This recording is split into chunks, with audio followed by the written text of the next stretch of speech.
Azoospermia का अर्थ होता है पुरुषों के वीर्य में बिल्कुल भी शुक्राणुओं का ना होना। इसके कई कारण हो सकते हैं। सबसे पहला कारण होता है हार्मोनल इम्बैलेंस, यानी पिट्यूटरी ग्लैंड से अगर सही तरीके से हार्मोन्स नहीं बन रहे हों तो टेस्टिस शुक्राणु बनाना बंद कर देती है। ऐसे में एज़ोस्पर्मिया हो सकती है। दूसरा कारण होता है कि अगर टेस्टिस में ही कोई खराबी आ गई हो तो भी शुक्राणु बनना बंद हो जाते हैं। जैसे कि बचपन में कोई चोट लग गई हो, ब्लीडिंग हो गई हो, या फिर कोई इन्फेक्शन हो गया हो जैसे कि मम्प्स, या फिर किसी का कैंसर का इलाज चला हो, या फिर कोई सर्जरी हुई हो। ऐसे कंडीशंस में शुक्राणु नहीं बनते और एज़ोस्पर्मिया हो सकती है। इसके अलावा तीसरा कारण एक ये भी है कि टेस्टिस में शुक्राणु बन तो रहे हैं अच्छे से, लेकिन नलियाँ यानी कि वास डिफरेंस में कोई रुकावट है।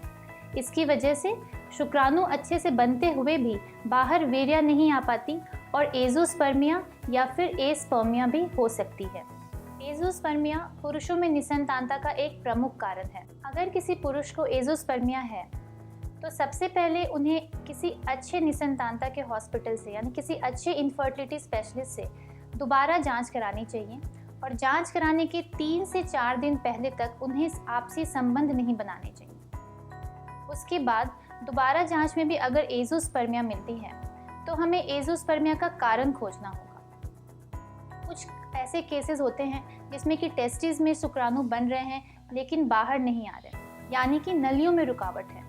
ऐसे केसेस में नलियों को जुड़वाने का ऑपरेशन नहीं कराना चाहिए, क्योंकि नलियों को जुड़वाने के ऑपरेशन से नलियां जुड़ तो जाती हैं लेकिन वो सही तरीके से काम नहीं कर पाती। बल्कि ऐसे केसेस में आपको टेस्टिकुलर बायोप्सी करवानी चाहिए, यानी कि टेस्टिस से हम कुछ टुकड़ों की जांच करते हैं और उनमें शुक्राणुओं की खोज करते हैं। वो पुरुष जो एज़ोस्पर्मिया की वजह से होने वाली निसंतानता से जूझ रहे हैं, उनके केस में IVF या ICSI बहुत ही लाभदायक हो सकती है। अगर आपके वीर्य में शुक्राणु नहीं है लेकिन टेस्टिस में शुक्राणु बन रहे हैं तो ऐसे केसेस में अगर हमें थोड़े भी नॉर्मल शुक्राणु मिल गए तो उन नॉर्मल शुक्राणु से भ्रूण तैयार किया जा सकता है ICSI टेक्निक द्वारा, और वो पुरुष संतान की प्राप्ति कर सकते हैं। हालांकि वो एज़ोस्पर्मिया जिनमें कि टेस्टिस में ही शुक्राणुओं का निर्माण बंद हो गया हो, यानी कि टेस्टिकुलर बायोप्सी के बावजूद अगर कोई भी शुक्राणु नहीं मिल रहा हो, ऐसे केसेस में डोनर स्पर्म लेकर के IVF या ICSI किया जा सकता है।